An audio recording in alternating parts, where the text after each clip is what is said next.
பெருமாளின் அவதாரங்களில் இது 9வது அவதாரமாகும். வசுதேவருக்கும் தேவகிக்கும் குழந்தையாக மகாவிஷ்ணு எடுத்த அவதாரம் கிருஷ்ணாவதாரம்.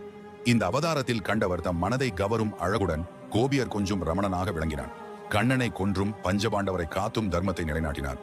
தசாவதாரங்களில் கண்ணனின் அவதாரம் தனித்துவம் மிக்கது. அவதரித்தது ஓரிடம், வளர்ந்தது ஓரிடம். அவதார நோக்கம் கம்சன் என்னும் அசுரனை சம்ஹாரம் செய்வது. ஆனால் அவதரித்த நாள் முதல் சம்ஹாரம் செய்த நாள் வரையிலும் நிகழ்ந்த சம்பவங்கள் ஒவ்வொன்றும் பக்தியோடு நினைந்து போற்றத்தக்கது. சிறைச்சாலையில் இரவில் பிறந்த குழந்தை அன்றைய இரவிலேயே கோகுலம் சென்றடைகிறது. நகோபன் குழந்தையை எடுத்துக்கொண்டு சிறையிலிருந்து வெளியேற வேண்டும். தாழிடப்பட்டிருந்த தடைகளான கதவுகள் தானாய் திறக்கின்றன. அதுவரை விழித்திருந்த காவலர்கள் சோர்ந்து மயங்குகிறார்கள். குழந்தை கண்ணனை கூடையில் வைத்து வசுதேவர் யமுனையை கடக்கும் போது பெருமழை பிடித்துக் கொண்டது. அப்போது 5 தலை நாகம் தன் படங்களை குடைபோல் விரித்து மழை நின்றும் குழந்தை கண்ணனை பாதுகாத்தது. மகாவிஷ்ணுவின் 10 அவதாரங்களை காண டிஸ்கிரிப்ஷன் உள்ள லிங்க் கிளிக் செய்யவும். பதிவுகளை தொடர்ந்து பெற சேனலை சப்ஸ்கிரைப் செய்யுங்கள்.